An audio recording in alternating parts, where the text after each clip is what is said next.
School ലൈഫിൽ ഏറ്റവും regret അടിക്കുന്നൊരു വർഷം ഏതാണെന്ന് ചോദിച്ചു കഴിഞ്ഞാൽ കണ്ണും പൂട്ടി ഞാൻ പറയും ഇറ്റ് വാസ് മൈ +1 ലൈഫ്. സത്യം പറഞ്ഞാൽ ഈ ഒരു വർഷത്തിലാണ് ഞാൻ എൻ്റെ തന്നെ വേറൊരു വേർഷൻ കാണുന്നതെന്ന് പറയാം. കാരണം ഈ ഒരു വർഷത്തിലാണ് എൻ്റെ ഉള്ളിൽ എത്രമാത്രം പ്രോക്രാസ്റ്റിനേഷൻ, എത്രമാത്രം ലേസിനെസ്, അതിൻ്റെ ഡെപ്ത് എത്രയുണ്ടെന്ന് ഞാൻ അറിയുന്നത്. സത്യം പറഞ്ഞാൽ ഈ ഒരു വർഷത്തിലാണ് ഒരുപാട് കാര്യങ്ങൾ പഠിച്ചെന്ന് തന്നെ പറയാം. അപ്പോൾ വീഡിയോയിലേക്ക് പോകുന്നതിന് മുമ്പ് ഞാൻ എന്നെ പരിചയപ്പെടുത്തട്ടെ. This is Ranjana and welcome to my channel. ഇത് നമ്മുടെ ചാനലിലെ ആദ്യത്തെ ലോങ് വീഡിയോ ആണ്. ഈ ഒരു വീഡിയോ കുറേ ദിവസമായി എടുക്കണം എന്ന് വിചാരിക്കുന്നു. പക്ഷേ ചാനൽ തുടങ്ങിയിട്ട് എനിക്ക് ആ ഒരു ഇൻസെക്യൂരിറ്റി അങ്ങനെ പുറത്ത് വരാൻ, ആ ഒരു കംഫേർട്ട് സോണിൽ നിന്ന് പുറത്ത് വരാൻ കുറച്ച് ടൈം എടുത്തു. അതാണ് ആദ്യമൊക്കെ കുറച്ച് ഷോർട്സൊക്കെ ആയിട്ട് പോയത്. പിന്നെ വിചാരിച്ചു ഞാൻ എൻ്റെ ഒരു പാഷൻ അത് മുന്നോട്ട് പോവണമെങ്കിൽ ഞാൻ കോൺഫിഡൻ്റ് ആയി ക്യാമറയുടെ മുന്നിൽ വന്ന് പറ്റി അല്ലെങ്കിൽ വന്ന് അവർ പ്രസൻറ്റ് ചെയ്താലേ അത് എൻ്റെ ഉള്ളിൽ ഒരു സാറ്റിസ്ഫാക്ഷൻ കിട്ടുള്ളൂ എന്ന് വിചാരിക്കുന്നത്. സോ അങ്ങനെയാണ് ഞാൻ ഈ ഒരു വീഡിയോ എടുക്കുന്നത്. അപ്പോൾ ഈ ഒരു വീഡിയോ ഞാൻ ഡെഡിക്കേറ്റ് ചെയ്യുന്നത് ഇപ്പോൾ 10 കഴിഞ്ഞ് +1ലേക്ക് വരുന്ന അനിയത്തിമാരോടും അനിയന്മാരോടുമാണ്. ഇപ്പോൾ നമുക്ക് എല്ലാവർക്കും അറിയാം, നിങ്ങളെല്ലാവരും ഭയങ്കര തിരക്കിലായിരിക്കും. ഇപ്പോൾ അക്ഷയ സെൻറ്ററിൽ ഏതൊക്കെ സ്കൂളിൽ കൊടുക്കണം, ഏതൊക്കെ സ്ട്രീം എടുക്കണം, ഏത് സ്ട്രീമാണ് എടുക്കുന്നത്, ഇതൊക്കെയാണ്. അപ്പോൾ ഈ ഒരു വീഡിയോയിലൂടെ ഞാൻ ഉദ്ദേശിക്കുന്നത് നിങ്ങൾ എങ്ങനെ +1 പഠിക്കാൻ പാടില്ല, അതുപോലെ നിങ്ങൾ +1ലേക്ക് കടക്കുമ്പോൾ എന്തൊക്കെ കാര്യങ്ങൾ ശ്രദ്ധിക്കണം, എന്തൊക്കെ മിസ്റ്റേക്സ് നിങ്ങൾ വരുത്തരുത്, ഇതാണ്. അല്ലാതെ ഇത് എങ്ങനെ പഠിക്കണം, ഇങ്ങനെയൊക്കെ പഠിക്കണം, സ്റ്റഡി ടിപ്സ് ഒന്നുമല്ല ഇതിലൂടെ പറയുന്നത്. ഈ ഒരു വീഡിയോയിൽ എൻ്റെ എക്സ്പീരിയൻസ് ആയിരിക്കും കൂടുതൽ. അതുപോലെ തന്നെ ഞാൻ എൻ്റെ എക്സ്പീരിയൻസിൽ നിന്ന് പഠിച്ച കുറച്ച് നിഗമനങ്ങൾ, കുറച്ച് പാഠങ്ങളൊക്കെയാണ് ഞാൻ പറയാൻ പോകുന്നത്. സോ ഇതത്ര സ്ക്രിപ്റ്റഡ് ആയിട്ടുള്ള വീഡിയോ ഒന്നുമല്ല. അതുകൊണ്ട് തന്നെ പല മിസ്റ്റേക്സും, പല ഫുൾ സ്റ്റോപ്പും കുത്തും കോമയും ഒക്കെ ഉണ്ടാവും. സോ ഇതാണ് റോ വീഡിയോ ആയിട്ട് എടുക്കാമെന്ന് തന്നെ വിചാരിച്ചു. സോ നമുക്ക് വീഡിയോയിലേക്ക് കിടക്കാം. അപ്പോൾ നിങ്ങളിപ്പോൾ 10 കഴിഞ്ഞു +1ലേക്ക് പോവുകയാണ്. അപ്പോൾ നിങ്ങൾ ഏകദേശം മൈൻഡിൽ ഏകദേശം ഒരു സ്കൂൾ സെലക്ട് ചെയ്ത് വെച്ചിട്ടുണ്ടാവും.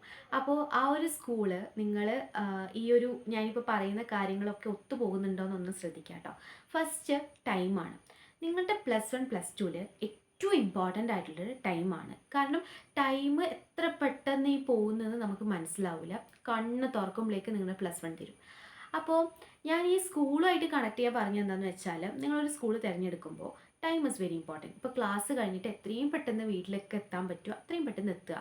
കാരണം ഇപ്പോൾ എൻ്റെ സ്കൂളിലൊക്കെ 4:30ക്കാണ് ക്ലാസ് തീരുക. അപ്പോൾ 4:30 കഴിഞ്ഞിട്ട് ഞാനൊരു 5 മണിയാകുമ്പോൾ വീട്ടിലെത്തുന്നുണ്ട്. അപ്പോൾ എനിക്ക് 5 മണിയാകുമ്പോൾ വീട്ടിലെത്തുമ്പോൾ എനിക്ക് കൂടുതൽ ടൈം കിട്ടുന്നുണ്ട്. പക്ഷേ എല്ലാവരുടെയും കേസ് അങ്ങനെയല്ലല്ലോ. ഇപ്പോൾ 2ഉം 3ഉം ബസ് കയറിയിട്ടൊക്കെ വീട്ടിലെത്തുന്ന കുട്ടികളുണ്ട്. അപ്പോൾ അങ്ങനെയുള്ള ദൂരമുള്ള സ്കൂളൊന്നും അധികം തിരഞ്ഞെടുക്കാതിരിക്കുന്നതാണ് നല്ലത്, ടൈമിൻ്റെ കേസ് പറയുമ്പോൾ. ഇപ്പം നിങ്ങൾ ഇപ്പോൾ 10ൽ പഠിച്ച അതേ സ്കൂളിൽ തന്നെ നിങ്ങൾ പഠിക്കണമെന്ന് ഒരു നിർബന്ധവുമില്ല. It's all up to you. നിങ്ങൾക്ക് താല്പര്യമുള്ള സ്കൂളിലേക്ക് പോവുക. പക്ഷേ സ്കൂളിലേക്ക് പോകുമ്പോൾ ഞാനിപ്പോൾ പറഞ്ഞ പോലെ തന്നെ ടൈം മാനേജ് ചെയ്യാൻ പറ്റുന്നുണ്ടോ എന്ന് നോക്കുക. അത് ആലോചിച്ചിട്ട് നിങ്ങൾ ഇഷ്ടമുള്ള സ്കൂളിലേക്ക് പോവുക. ഞാൻ ആദ്യമേ പറയുകയാണ്, നിങ്ങൾ മുമ്പ് പഠിച്ച സ്കൂളിൽ പഠിക്കണം ഒരു നിർബന്ധവുമില്ല. ഇപ്പോൾ എൻ്റെ കേസ് ഞാനിത് പറയാൻ കാരണം എന്താണെന്ന് പറഞ്ഞാൽ, ഇപ്പോൾ എൻ്റെ കേസിൽ ഞാൻ 5 മുതൽ 10ാം ക്ലാസ് പഠിച്ച സ്കൂളിലാണ് ഇപ്പോഴും ഞാൻ +1 +2 കണ്ടിന്യൂ ചെയ്യുന്നത്. അപ്പോൾ എനിക്ക് ആദ്യം അതൊക്കെ നല്ലൊരു റിഗ്രറ്റ്, ഒരു ചെറിയൊരു വിഷമം ഉണ്ടായിരുന്നു. കാരണം എനിക്ക് 10 കഴിഞ്ഞ സമയത്ത് എനിക്ക് ഉള്ളിലൊരു കുറച്ച് ഓപ്ഷൻസ് ഉണ്ടായിരുന്നു. ആദ്യം എനിക്ക് ഇൻ്റഗ്രേറ്റഡ് സ്കൂളിൽ പോകണമെന്ന് ആഗ്രഹം ഉണ്ടായിരുന്നു.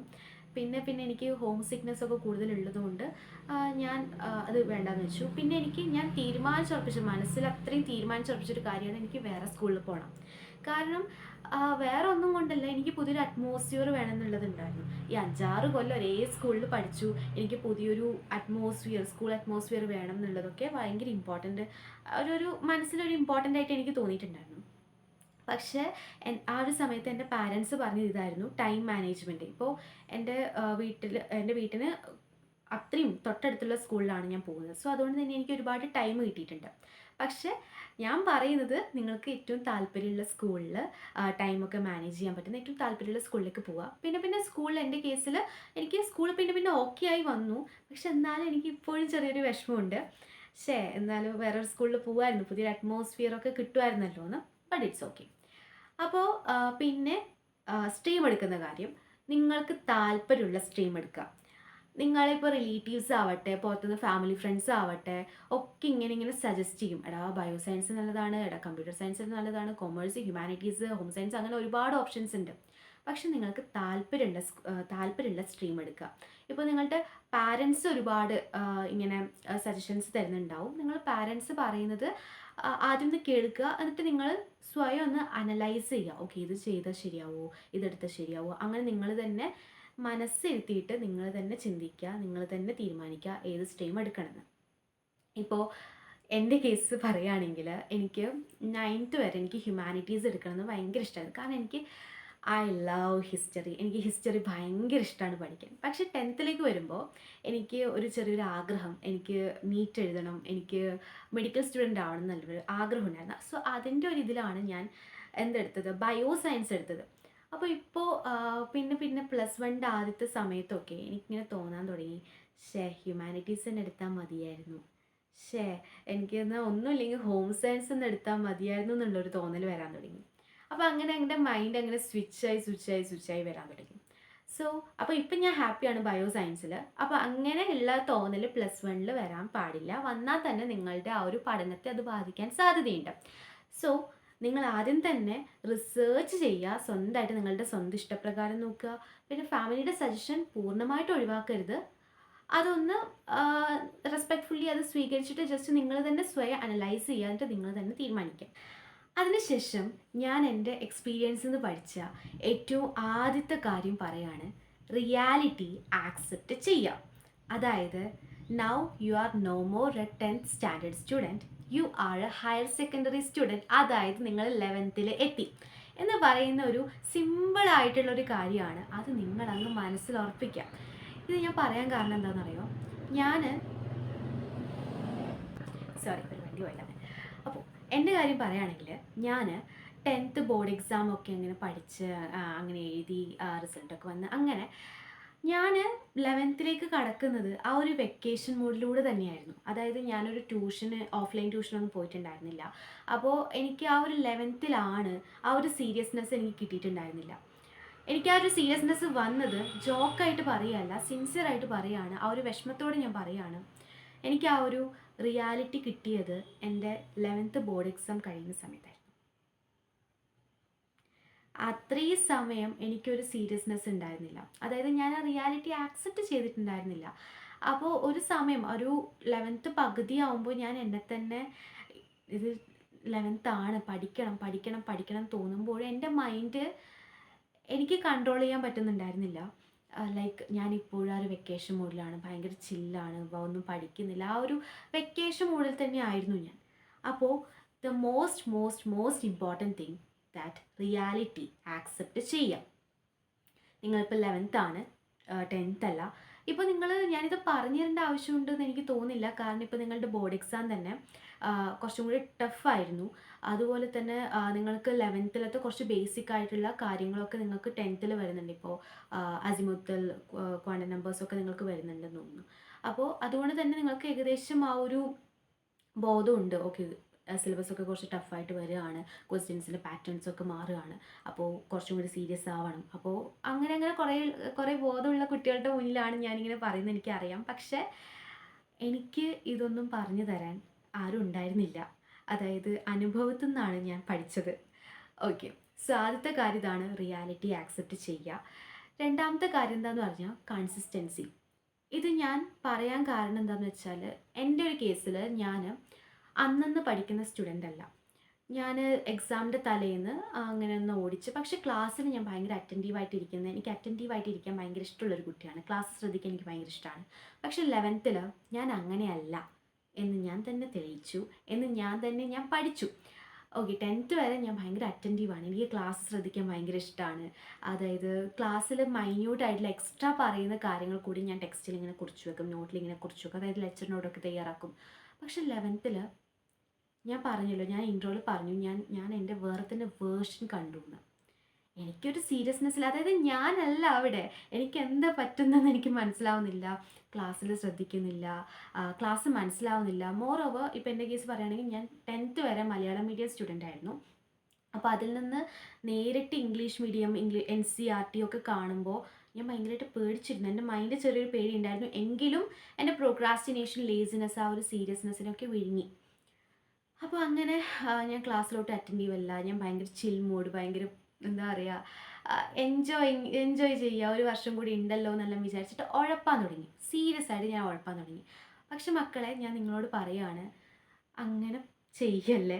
നിങ്ങൾ അന്നന്ന് എടുക്കുന്നത് അന്നന്ന് പഠിക്കാം. അതായത് അന്നന്ന് എടുക്കുന്നത് അന്നന്ന് പഠിക്കാൻ പറ്റിയില്ലെങ്കിലും ഒരു ചാപ്റ്റർ കഴിഞ്ഞാൽ ആ ഒരു ചാപ്റ്ററിൻ്റെ എന്താണ് ആ ചാപ്റ്റർ പറയുന്നത്, എന്തൊക്കെ ടോപ്പിക്സ് ആണ് ഉള്ളത്, ഏകദേശം ഒരു ഐഡിയ ഉണ്ടായാൽ മതി. ഐഡിയ എങ്കിലും നിങ്ങൾ ഉണ്ടായിരിക്കണം. അല്ലെങ്കിൽ നിങ്ങളുടെ കയ്യിൽ നിന്ന് +1 എന്ന് പറയുന്ന ആ ഒരു വർഷം നിങ്ങളുടെ കയ്യിൽ നിന്ന് പോകും. അപ്പോൾ ഞാനിനി എൻ്റെ എക്സ്പീരിയൻസിലേക്ക് പറയാം. അങ്ങനെ ഞാൻ പറഞ്ഞല്ലോ, ഞാൻ ഒട്ടും സീരിയസ് ആയിരുന്നില്ല. ഞാൻ ഭയങ്കര ഉഴപ്പാൻ തുടങ്ങി. എൻ്റെ മെയിൻ വില്ലൻ എന്ന് പറയുന്നത് സോഷ്യൽ മീഡിയ ആയിരുന്നു. സോഷ്യൽ മീഡിയയിലകത്ത് ഇൻസ്റ്റഗ്രാം. ഞാൻ ഇൻസ്റ്റഗ്രാമിൽ റീൽസ് ഇങ്ങനെ സ്ക്രോൾ ചെയ്യാൻ തുടങ്ങി. അതുപോലെ ഞാൻ ഫ്രണ്ട്സായിട്ട് ചാറ്റ് ചെയ്യാൻ തുടങ്ങി. അങ്ങനെ ഞാൻ എൻ്റെ സമയം മൊത്തം കളഞ്ഞു. ഇപ്പോൾ എൻ്റെ ആ ഒരു സമയത്ത് എൻ്റെ റൂട്ടീൻ എങ്ങനെയാണെന്ന് വെച്ചാൽ, ഞാൻ ഒരു 5 മണിക്ക് വീട്ടിലെത്തുന്നു.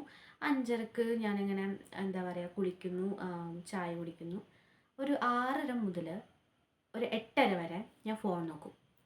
ലൈക്ക് ഹോംവർക്ക് ചെയ്യണ്ട, പഠിക്കണ്ട, ഒന്നും എൻ്റെ ഡിക്ഷണറിയിലേ ഇല്ല. എന്താണ്, ഞാൻ മൊത്തം സ്ക്രോൾ ചെയ്യാൻ തുടങ്ങി. എൻ്റെ അച്ഛനമ്മ എനിക്ക് വാൺ ചെയ്തിരുന്നു, പക്ഷെ ഞാൻ കേട്ടില്ല. സത്യം പറഞ്ഞാൽ അന്നൊരു അഹങ്കാരിയായിരുന്നു. കാരണം ഇതൊക്കെ എൻ്റെ ഒരു പുതിയൊരു വേർഷനാണ്. എനിക്കറിയാം ഞാൻ ചെയ്യുന്നത് തെറ്റാണ്, പക്ഷെ എനിക്ക് എന്നെ കൺട്രോൾ ചെയ്യാൻ പറ്റുന്നില്ല. അത്രയ്ക്ക് അഡിക്റ്റായി ഞാൻ സോഷ്യൽ മീഡിയയിൽ. അങ്ങനെ ഒരു 8:30 ആയാൽ ഞാൻ കിടക്കും. പിന്നെ എൻ്റെ മെയിൻ വില്ലനാണ് ഉറക്കം. ഉറക്കം എന്ന് പറഞ്ഞാൽ ഇത്രയ്ക്ക് ഞാൻ സ്വിച്ച് ഇട്ട ഉറങ്ങും. എനിക്കങ്ങനെ ഞാൻ ഇടയ്ക്കൊന്നും ഞെട്ടില്ല, രാവിലെ എണീക്കില്ല. ഒരു 6:45 7 മണിയാകുമ്പോൾ ഞാൻ എണീക്കും. പ്രാഥമിക കർമ്മങ്ങളൊക്കെ ചെയ്യും. ഒരു 8:15 ആകുമ്പോൾ ഇവിടെ നിൽക്കും. സ്കൂൾ ബസ് വരും, ഞാൻ പോവും. പിന്നെ അവിടെ ഇങ്ങനെ ക്ലാസ്സൊന്നും കേൾക്കാതെ ഇങ്ങനെ എന്തൊക്കെയോ ചിന്തിച്ച് നിൽക്കും. സത്യം പറഞ്ഞാൽ ഞാൻ എൻ്റെ വേറെ തന്നെ വേർഷൻ കാണാൻ തുടങ്ങി. എനിക്ക് പിന്നെ സ്ട്രെസ് ആവാൻ തുടങ്ങി. ഞാൻ എന്താ ചെയ്യുന്നത്, എനിക്ക് എന്നെ കൺട്രോൾ ചെയ്യാൻ പറ്റുന്നില്ല. ഞാൻ ഒട്ടും ഡിസിപ്ലിൻഡ് അല്ല. സ്റ്റഡീസിൽ ഞാൻ ഒട്ടും ഡിസിപ്ലിൻഡ് അല്ല. എൻ്റെ ആഗ്രഹങ്ങൾ, എൻ്റെ സ്വപ്നങ്ങൾ, ഇതൊക്കെ ഞാൻ തന്നെ തൊലച്ച് കളയാണ്. അങ്ങനെ ഒരുപാട് റിഗ്രറ്റ് തോന്നാൻ തുടങ്ങി.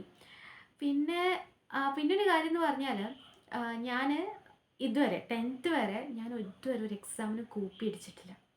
ഇതുവരെ ടീച്ചേഴ്സ് ക്വസ്റ്റ്യൻ ചോദിക്കുമ്പോൾ ഇതുവരെ 1-2 തവണ കിട്ടിയിട്ടുണ്ടാവുമായിരിക്കും. പക്ഷെ എൻ്റേതല്ലാത്ത കാരണത്താലാണ് എനിക്ക് ഇമ്പോസിഷൻ കിട്ടിയിട്ടുണ്ടാവുന്നത് എനിക്ക് തോന്നുന്നു. പക്ഷെ +1 എനിക്ക് എല്ലാ ദിവസവും ഇമ്പോസിഷൻ കിട്ടാൻ തുടങ്ങി. ക്വസ്റ്റ്യൻ ചോദിച്ച ആൻസർ പറയില്ല, ഞാൻ നിൽക്കും. എനിക്കിപ്പോഴും ഓർമ്മയുണ്ട്, ബോട്ടണി പീരീഡിൽ ഞാൻ ഇങ്ങനെ ഫ്രണ്ട്സിനോട് പറയും, ഈ ടീച്ചർക്ക് എന്നോട് ഭയങ്കര ഇഷ്ടം, എന്നോട് ഭയങ്കര പ്രേമാന്ന് തോന്നുന്നു. കാരണം എന്നോട് ക്വസ്റ്റ്യൻ ചോദിച്ചില്ലെങ്കിൽ ടീച്ചർ ഉറക്കം വരില്ലാത്ത സ്റ്റേജാണ്. ഞാനിങ്ങനെ കളി തമാശയായിട്ട് ഫ്രണ്ട്സിനോട് പറയായിരുന്നു. അപ്പോൾ അങ്ങനെയായിരുന്നു. ഞാൻ ഒട്ടും ഒട്ടും സീരിയസ് ആയിരുന്നില്ല. ഞാൻ ക്വസ്റ്റ്യൻ ചോദിക്കുമ്പോൾ എണീച്ച് നിൽക്കും, ഒന്നും കിട്ടില്ല. കാരണം ഞാൻ പഠിക്കുന്നില്ല. I know that. എനിക്ക് ഭയങ്കര വിഷമമാവാൻ തുടങ്ങി. പിന്നെ എക്സാംസിന് കോപ്പി അടിക്കാൻ തുടങ്ങി. അങ്ങനെ ഞാനല്ലാതെ മാറി. എന്താ പറയുക, ഞാൻ ഒട്ടും എൻ്റെ പണ്ടത്തെ ഞാനല്ല, ഞാൻ ഒരു വേർഷനായി. പിന്നെ എനിക്ക് സ്ട്രെസ് ആവാൻ തുടങ്ങി. ഭയങ്കര ആങ്സൈറ്റി ആവാൻ തുടങ്ങി. പിന്നെ എനിക്ക് സ്കൂളിൽ പോകാൻ ഇഷ്ടമില്ലാതെയായി. എനിക്ക് എന്നെക്കാട്ടിയും, അതായത് 10th വരെയുള്ള ലൈഫായിരുന്നില്ല എനിക്ക് 11th. 10th വെച്ചാൽ എനിക്ക് 1 മാർക്ക് 1/2 മാർക്ക് പോയാൽ ഞാൻ കരയുന്ന കൂട്ടത്തിലായിരുന്നു. അത്രയ്ക്കും ഞാൻ എനിക്ക് പഠിക്കാൻ ഭയങ്കര എൻജോയ് ചെയ്തിട്ടാണ്. ഇപ്പോൾ തലേന്ന് പഠിക്കുന്നെങ്കിലും ആ ഒരു ടോപ്പിക്ക് പോലും ഞാൻ വിടില്ല. പക്ഷെ +1 അങ്ങനെ ആയിരുന്നില്ല ഞാൻ. എനിക്ക് പിന്നെ സ്ട്രെസ് ആവാൻ തുടങ്ങി. എന്നെക്കാട്ടിയും മാർക്കൊക്കെ വാങ്ങുന്നവരോടൊക്കെ എനിക്ക് ജലസ് എന്നല്ല പറയാൻ പറ്റുന്നത്, പക്ഷെ അങ്ങനെ തന്നെയാണ്. ഞാൻ എൻ്റെ തെറ്റ് ഞാൻ മനസ്സിലാക്കുന്നു. എനിക്ക് എന്താ പറയുക, ഈഗോ വരാൻ തുടങ്ങി. എനിക്ക് എനിക്ക് കോംപ്ലക്സ് വരാൻ തുടങ്ങി. അങ്ങനെ എനിക്ക് സ്കൂളിൽ വരാൻ ഇഷ്ടമില്ലാതെയായി. അങ്ങനെ ഓരോരോ ചെറിയ കാരണത്താൽ ഞാൻ ലീവ് എടുക്കാൻ തുടങ്ങി. അങ്ങനെ എനിക്കൊരു ഫാമിലി റീസൺ വന്നു. നമ്മൾ ഫാമിലിയിൽ ഒരു റീസൺ വന്നപ്പോൾ ഞാൻ 1-2 ആഴ്ച ലീവായി. അങ്ങനെ ഫാമിലി റീസൺസ് ആണ് 1-2 ആഴ്ച ലീവായപ്പോൾ എൻ്റെ ക്ലാസ് എനിക്ക് അത്രയും ചാപ്റ്റേഴ്സ് പോവുകയാണ്. അപ്പോൾ ഞാൻ 2-2.5 ആഴ്ചക്കുള്ള ശേഷം ക്ലാസ്സിലേക്ക് വരുമ്പോൾ എന്താ പറയുക, എനിക്ക് ചാപ്റ്റർ ഒന്നും അറിയില്ല. നോട്ട് കംപ്ലീറ്റ് ചെയ്യാൻ എൻ്റെ കംപ്ലീറ്റഡ് നോട്ടില്ല. സെൽഫായിട്ട് ഉണ്ടാക്കിയ നോട്ടില്ല. അങ്ങനെ ക്രിസ്മസ് എക്സാം വന്നു. ക്രിസ്മസ് എക്സാമിൻ്റെ ടൈമിൽ ഞാൻ മാത്സിന് പൊട്ടി, തോറ്റു, ഫെയിലായി. അങ്ങനെ സയൻസ്, കെമിസ്ട്രി എല്ലാത്തിനെല്ലാം എനിക്ക് മാർക്ക് കുറവാണ്. അപ്പോൾ എനിക്ക് ഭയങ്കര വിഷമമാവാൻ തുടങ്ങി. അപ്പോൾ ഞാൻ തീരുമാനിച്ചു, എൻ്റെ മിസ്റ്റേക്ക് എനിക്ക് തീരുമാനിച്ചു. അപ്പോൾ അങ്ങനെ ഞാൻ എന്താ പറയുക, കംബാക്കിനായിട്ട് ഞാൻ ശ്രമിച്ചു. പക്ഷേ അതും ഫ്ലോപ്പായി. അപ്പോൾ എനിക്ക് പിന്നെ പിന്നെ സ്ട്രെസ് ആവാൻ തുടങ്ങി. ഞാൻ എൻ്റെ മാക്സിമം എടുക്കാൻ നോക്കണം എന്നുണ്ട്, പക്ഷെ എന്നാലും എൻ്റെ ആ ഒരു പ്രൊക്രാസ്റ്റിനേഷൻ, എൻ്റെ ആ ഒരു, എനിക്ക് പറയുമ്പോഴെനിക്ക് കരച്ചിൽ വരുന്നു. പ്രൊക്രാസ്റ്റിനേഷൻ, എൻ്റെ ആ ഒരു ലേസിനെസ്, എൻ്റെ ഫോൺ അഡിക്ഷൻ, ഇതൊക്കെ കൊണ്ട് എനിക്ക് +1 ഒന്നും ചെയ്യാൻ പറ്റിയില്ല. പബ്ലിക് എക്സാം കഴിഞ്ഞു. പബ്ലിക് എക്സാമിന് ഞാൻ കെമിസ്ട്രി എങ്ങനെയൊക്കെയോ ഞാൻ പഠിച്ച് തീർത്തു. പക്ഷേ എനിക്ക് ലക്ക് എന്ന് പറയുന്നത് ഒരു ഫാക്ടറാണെന്ന് എനിക്ക് മനസ്സിലായി. എക്സാം അത്ര ഈസി ആയിരുന്നു. നമുക്ക് നമ്മുടെ +1ൻ്റെ കെമിസ്ട്രി പേപ്പർ അത്ര ഈസി ആയിരുന്നു. ടീച്ചർ പറഞ്ഞത് ഇങ്ങനെയൊരു പേപ്പർ, ഇത്ര ഈസിയായ പേപ്പർ എനിക്ക് കിട്ടില്ല. പക്ഷേ ഞാൻ തലേന്ന് എല്ലാം ഇങ്ങനെ കുത്തിയിരുന്ന് പഠിച്ച്, ഓർഗാനിക് ചാപ്റ്റർ 2 ചാപ്റ്റർ ഉണ്ട്, അതൊക്കെ ഒന്ന് നോക്കി പിറ്റേന്ന് സ്കൂളിൽ എക്സാം ഹാളിൽ ഇരിക്കുമ്പോൾ എനിക്ക് പേപ്പർ കിട്ടി. ഞാൻ ടിക്ക് ചെയ്ത് എല്ലാം അറിയുന്ന ക്വസ്റ്റ്യൻ എഴുതാൻ നോക്കുമ്പോൾ എനിക്കൊന്നും ഓർമ്മയില്ല. ലൈക്ക് മൈൻഡ് മൊത്തം ബ്ലാങ്ക് ആവാൻ തുടങ്ങി. ഞാൻ ആടെ ഇരുന്ന് കരയാൻ തുടങ്ങി. ആലോചിക്കുമ്പോൾ എനിക്ക് വല്ലാത്തൊരു ഇതാണ്. അപ്പോൾ അങ്ങനെ ഞാൻ എൻ്റെ +1 കളിച്ചു. അപ്പോൾ എൻ്റെ ഈ എന്താ പറയുക എക്സ്പീരിയൻസ് കേട്ടിട്ട് നിങ്ങൾ തന്നെ വിചാരിക്കുന്നുണ്ടാവും, എന്താ പറയുക, ഭയങ്കര ഡാർക്കാണ്, ഭയങ്കര സീനാണ്. യെസ്, അതുകൊണ്ടാണ് ഞാൻ പറയുന്നത് മക്കളെ. എനിക്കിപ്പോൾ ഞാൻ 12th അപ്പോൾ എനിക്ക് ഇനി ആകെയുള്ളൊരു രക്ഷ എന്ന് പറയുന്നത് ഇമ്പ്രൂവ്മെൻറ്റ് എക്സാമാണ്. അപ്പോൾ ഇനി എനിക്ക് കുറച്ച് കഴിഞ്ഞ് ലാബ് എക്സാം വരും. അപ്പോൾ എന്താ പറയുക, അങ്ങനെ +1ൻ്റെ ഒരു റിഗ്രറ്റ് ആണ് എൻ്റെ മനസ്സിലുള്ളത്. അപ്പോൾ എനിക്ക് നിങ്ങളോട് പറയാനുള്ളത്, +1 നിങ്ങൾക്കിപ്പോൾ പഠിക്കുന്ന സമയത്തൊന്നും നിങ്ങൾക്ക് അതിൻ്റെ സീരിയസ്നെസ് നിങ്ങൾക്ക് മനസ്സിലാവില്ല. പക്ഷെ +2ലേക്ക് എത്തുമ്പോൾ ആ ഒരു എന്താ പറയുക, ഒരു ബിസി ലൈഫിലേക്ക് എത്തുമ്പോഴാണ് നിങ്ങൾക്ക് ആ ഒരു +1ൻ്റെ ഒക്കെ ആ ഒരു ഇതാവുന്നത്, മനസ്സിലാവുന്നത്. അങ്ങനെ എനിക്ക് നിങ്ങളോട് പറയാനുള്ളത്, കൺസിസ്റ്റൻ്റായി പഠിച്ചില്ലെങ്കിലും എല്ലാ ചാപ്റ്ററും നിങ്ങൾ പഠിക്കാൻ നോക്കുക. മാക്സിമം അന്ന് തന്നെ പഠിക്കുക. Consistency is very important. ഞാനതിനെ തള്ളിക്കളയുന്നതല്ല. പക്ഷെ എല്ലാവരും ഡിഫറെൻ്റ് ആയിരിക്കും. എല്ലാവർക്കും അന്നത്തെ ദിവസം പഠിക്കാൻ ഇഷ്ടമുള്ള കൂട്ടത്തിലൊന്നും ആയിരിക്കില്ല. അപ്പോൾ എങ്ങനെ നിങ്ങൾ പഠിച്ചാലും എക്സാമിൻ്റെ തലേന്ന് എല്ലാം കൂടി പഠിച്ച് മലമറിക്കുക എന്ന് പറയുന്ന ഇതിലൊന്നും എടുക്കരുത്. അങ്ങനെ പഠിച്ചാൽ എൻ്റെ കെമിസ്ട്രി എക്സാം പോലെ ആയിപ്പോവും. എന്താ പറയുക, എല്ലാം ബ്ലാങ്കായി അവസാനം 3G ആയി എത്തും. ഓക്കെ, അപ്പോൾ നന്നായിട്ട് പഠിക്കുക. നല്ലൊരു അക്കാഡമിക് ഇയർ ആശംസിക്കുന്നു. അതുപോലെ self study is very important. ട്യൂഷൻ്റെ കാര്യം ഞാൻ പറയുകയാണ്. ട്യൂഷന് നിങ്ങൾക്ക് ഓഫ്ലൈനായിട്ട് ഇതെല്ലാം നിങ്ങളുടെ സൗകര്യമാണ്. ഓഫ്ലൈനായിട്ട് പോകുന്നുണ്ടെങ്കിൽ ഓഫ്ലൈനായിട്ട് പോകാം. +1 ട്യൂഷന് ഉണ്ടെങ്കിൽ മാത്രമേ നല്ലതായി വരുള്ളൂ എന്നൊന്നുമില്ല. നിങ്ങൾക്ക് അത്രയും നിങ്ങൾ വീട്ടിൽ ഭയങ്കര ഡിസിപ്ലിൻഡ് ആണെങ്കിൽ, സ്റ്റഡീസിൽ കുറച്ചും കൂടി ഡിസിപ്ലിൻഡ് ആയിട്ട് നിങ്ങളെ കൺട്രോൾ ചെയ്യാൻ പറ്റുന്നുണ്ടെങ്കിൽ നിങ്ങൾക്ക് ട്യൂഷന് പോകണമെന്നൊന്നുമില്ല. പക്ഷേ സ്കൂളിൽ ഒരു ക്ലാസ് പോലും മിസ്സാവരുത്. എൻ്റെ ഒരു എനിക്ക് പറ്റിയൊരു അബദ്ധം അതുകൂടിയായിരുന്നു. ഞാൻ ഒരുപാട് ലീവ് എടുത്തു. അൺനെസസറി ആയിട്ട് ഞാൻ ഒരുപാട് ലീവ് എടുത്തു. അങ്ങനെ എൻ്റെ ക്ലാസ് മൊത്തം പോയി. അപ്പോൾ എനിക്ക് അത് തിരിച്ചെടുക്കും. ഞാൻ ട്യൂഷന് പോകുന്നില്ലല്ലോ, അപ്പോൾ എനിക്ക് എങ്ങനെ ആ ഒരു ചാപ്റ്റർ എനിക്കിനി കിട്ടും. അപ്പോൾ ഓൺലൈൻ ക്ലാസ്സൊന്നും ഞാൻ ഒട്ടും ഡിസിപ്ലിൻഡ് അല്ലാത്തതുകൊണ്ട് എനിക്കത് പ്രോപ്പറായിട്ട് ബാക്ക്ലോഗ്സ് ഒക്കെ വരും. അപ്പോൾ അങ്ങനെ ഓൺലൈൻ ക്ലാസ്സും ഞാൻ കണ്ടില്ല. എക്സാമിൻ്റെ തലേന്നാണ് ഞാൻ യൂട്യൂബിലത്തെ ലൈവൊക്കെ കണ്ടിട്ടാണ് പോയത്. അപ്പോൾ നിങ്ങൾക്ക് ട്യൂഷന് പോകുന്നുണ്ടെങ്കിൽ ട്യൂഷന് പോവാം. ട്യൂഷന് പോയില്ലെങ്കിലും നിങ്ങൾക്ക് +1 ക്രാക്ക് ചെയ്യാൻ പറ്റും. അപ്പോൾ ഇത്രയൊക്കെ തന്നെയുള്ളൂ എൻ്റെ ഒരു എക്സ്പീരിയൻസ് എന്ന് പറയുന്നത്. ഇതിൽ ഞാൻ പറഞ്ഞ ഓരോ കാര്യം എൻ്റെ എക്സ്പീരിയൻസിൽ നിന്ന് ഞാൻ പഠിച്ചെടുത്ത കാര്യമാണ്. ഇപ്പോൾ എന്നോട് എൻ്റെ പാരൻസ് ആയാലും പറഞ്ഞിട്ടുണ്ട് കൺസിസ്റ്റൻസി ഈസ് വെരി ഇമ്പോർട്ടൻറ്റ്. പക്ഷെ ഞാനത് കേട്ടില്ല. ഞാൻ എൻ്റെ അനുഭവത്തിൽ നിന്നാണ് മനസ്സിലാക്കിയത് കൺസിസ്റ്റൻസി ഈസ് വെരി ഇമ്പോർട്ടൻറ്റ്. അപ്പോൾ ഞാൻ നേരത്തെ വീഡിയോയിൽ പറഞ്ഞ പോലെ തന്നെയുള്ള കാര്യങ്ങൾ, ഞാൻ ചെയ്ത തെറ്റുകളൊന്നും വരുത്താതിരിക്കാൻ ശ്രദ്ധിക്കുക. അപ്പോൾ ഞാൻ ഇനി +1 നിങ്ങൾക്ക് കുറച്ച് ഹെൽപ്ഫുള്ളായി ചെയ്യാൻ പറ്റുന്ന കുറച്ച് കാര്യങ്ങൾ ഞാൻ പറഞ്ഞു തരാം. മാത്സിൻ്റെ കാര്യത്തിൽ NCERT ഈസ് വെരി ഇമ്പോർട്ടൻറ്റ്. NCERTയിലെ ക്വസ്റ്റ്യൻസ്, എക്സാമ്പിൾസ്, മിസ്ലീനിയസ് ക്വസ്റ്റ്യൻസ് ഒക്കെ നിങ്ങൾ പ്രാക്ടീസ് ചെയ്ത് വെക്കുക. ക്ലാസ്സിൽ ടീച്ചർ പറയുന്ന ഓരോ കോൺസെപ്റ്റും നിങ്ങൾ ലെക്ചർ നോട്ടായിട്ട് എഴുതി വെക്കുക. അതുപോലെ ഇക്വേഷൻസ് ഒക്കെ ഉണ്ടെങ്കിൽ അതൊക്കെ നിങ്ങളൊരു A4 ഷീറ്റിൽ ഓരോരോ ചാപ്റ്റേഴ്സിൻ്റെ പേര് എഴുതിയിട്ട് അതിൽ വരുന്ന ഇക്വേഷൻസ് ഒക്കെ എഴുതി വെച്ചിട്ട് ഒരു വോളിൽ ഫിക്സ് ചെയ്ത് വെക്കുക, അല്ലെങ്കിൽ ഒരു നോട്ട്ബുക്കിൽ എഴുതി വെക്കുക. പിന്നെ അടുത്തത് ഫിസിക്സിൻ്റെ കാര്യമാണ്. ഫിസിക്സിലൊക്കെ മെക്കാനിക്കൽ പ്രോപ്പർട്ടീസ് ഓഫ് ഫ്ലൂയിഡ് എന്നൊക്കെ പറയുന്ന ഒരുപാട് വെയിറ്റേജ് മാർക്ക് വരുന്ന ഒരുപാട് ചാപ്റ്റേഴ്സ് ഉണ്ട്. ഏകദേശം 14 ചാപ്റ്റേഴ്സാണ് നമുക്ക് ഫിസിക്സിൽ വരുന്നത് +1. അപ്പോൾ ഇതിലെല്ലാം മെക്കാനിസമായിട്ട് ബന്ധപ്പെട്ടതാണ് ഒരുപാട് ചാപ്റ്റേഴ്സ്. അപ്പോൾ ഒരുപാട് ഡെറിവേഷനൊക്കെ വരുന്നുണ്ട്. ഡെറിവേഷനൊക്കെ ചെയ്ത് തന്നെ പഠിക്കുക. പക്ഷേ ബൈ ഹാർട്ട് ഒരിക്കലും ചെയ്യരുത്. ഗ്രാവിറ്റേഷൻ എന്ന് പറയുന്ന ചാപ്റ്ററിലൊക്കെ ഒരുപാട് ഡെറിവേഷനൊക്കെ വരുന്നുണ്ട്. ഒരുപാട് ഡെറിവേഷൻ എല്ലാ ചാപ്റ്റേഴ്സിലും കുറച്ചായിട്ടൊക്കെ കുഞ്ഞു ഡെറിവേഷൻ ആയാലും എല്ലാ ചാപ്റ്റേഴ്സിലും മിനിമം വരുന്നുണ്ട്. സോ എല്ലാവരും ഡെറിവേഷൻ എഴുതി പഠിക്കുക. പക്ഷേ കോൺസെപ്റ്റ് അറിഞ്ഞിട്ട് എഴുതി പഠിക്കുമ്പോഴായിരിക്കും കുറച്ചും കൂടി എഫക്റ്റീവായിട്ട് തോന്നുക. പിന്നെ കെമിസ്ട്രിയുടെ ചാപ്റ്റേഴ്സ് ആയാലും ഏകദേശം 9 ചാപ്റ്റേഴ്സാണ് വരുന്നത്. അതിൽ തെർമോഡൈനാമിക്സ്, ഇക്വിലിബ്രിയം, കെമിക്കൽ ബോണ്ടിങ് എന്ന് പറയുന്ന പുതിയ ടോപ്പിക്ക് നിങ്ങൾക്ക് പഠിക്കാനുണ്ട്. അതിലൊക്കെ പുതിയ ടോപ്പിക്സാണ് പഠിക്കാനുള്ളത്. അപ്പോൾ അതൊക്കെ വളരെ ഇമ്പോർട്ടൻ്റ് ആണ്. പിന്നെ ലാംഗ്വേജിൻ്റെ കാര്യം പറയുമ്പോൾ, ഇംഗ്ലീഷൊക്കെ പറയുമ്പോൾ നിങ്ങൾക്ക് ടെക്സ്റ്റ് വായിക്കുന്നത് ദിവസം വായിക്കുന്നത് ഇറ്റ്സ് എ ഗുഡ് ഹാബിറ്റ്. അത് ചെയ്യാൻ പറ്റിയില്ലെങ്കിലും, അന്നന്ന് പഠിക്കാനൊന്നും പറ്റിയില്ലെങ്കിലും, നമ്മുടെ എക്സാമിൻ്റെ 1-2 ആഴ്ച മുന്നേ പഠിക്കാൻ സ്റ്റാർട്ട് ചെയ്താലും ലാംഗ്വേജസൊക്കെ നിങ്ങൾക്ക് വൊക്കാബുലറി ഉണ്ടെങ്കിൽ നിങ്ങൾക്ക് അത്ര സീൻ ഉണ്ടാവില്ല എന്ന് വിചാരിക്കുന്നു. സെക്കൻഡ് ലാംഗ്വേജിൻ്റെ കാര്യം പറയുമ്പോൾ, ഞാൻ സെക്കൻഡ് ലാംഗ്വേജായിട്ട് ഓപ്റ്റ് ചെയ്തത് ഹിന്ദിയാണ്. ഹിന്ദിയുടെ കാര്യം പറയുമ്പോൾ it's quite simple. Mark score ചെയ്യാനൊക്കെ വളരെ എളുപ്പമാണ്. പക്ഷേ മാർക്ക് സ്കോർ ചെയ്യാൻ എളുപ്പമാണെന്ന് വിചാരിച്ചിട്ട് അതിൽ പഠിക്കാനൊന്നുമില്ല എന്നൊന്നും വിചാരിക്കരുത്. എല്ലാ വിഷയത്തിലും പഠിക്കാനുണ്ട്. അപ്പോൾ ഹിന്ദിയുടെ കേസിലായാലും നമുക്ക് ഒരുപാട് കവിതകളൊക്കെ നമുക്ക് പഠിക്കാനുണ്ട്, ഒരുപാട് പാഠങ്ങൾ പഠിക്കാനുണ്ട്. ഒരുപാട് നമുക്ക് 10th നമുക്ക് വിജ്ഞാപനം എന്നൊന്നും പറഞ്ഞിട്ട് പരസ്യമൊന്നും ഉണ്ടാക്കാനില്ലല്ലോ. പക്ഷേ +1 ഉണ്ട്. പക്ഷേ അത് സിമ്പിളാണ്. ഇപ്പോൾ ഫിലിമി സമീക്ഷ അങ്ങനെ ഒരുപാട് പുതിയ എഴുതുന്ന ഒരുപാട് ക്വസ്റ്റ്യൻസൊക്കെ വരുന്നുണ്ട്.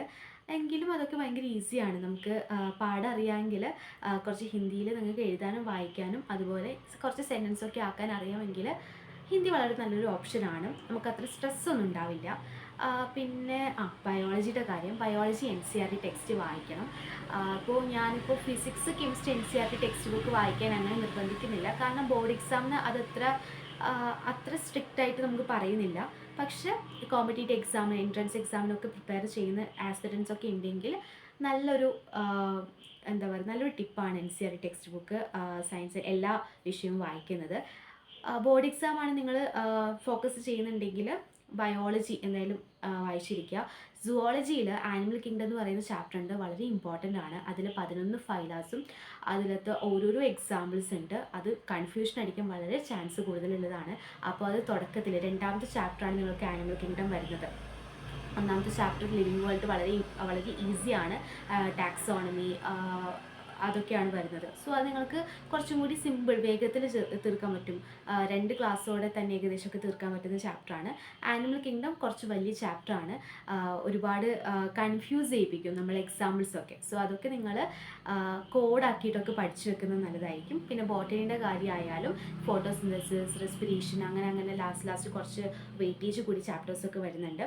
അപ്പോൾ അതൊക്കെ നന്നായിട്ട് ബോട്ടണിയൊക്കെ അന്ന് തന്നെ പോയിട്ട് പഠിക്കുക കേട്ടോ. സുവോളജി എല്ലാം പഠിക്കുക.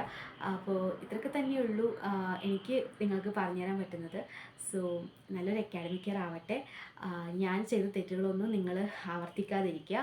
സോ ഇത് നമ്മുടെ യൂട്യൂബിലത്തെ ഫസ്റ്റ് ലോങ് വീഡിയോ ആണ്. സോ എല്ലാവരും സബ്സ്ക്രൈബ് ചെയ്യണം, സപ്പോർട്ട് ചെയ്യണം. ബൈ.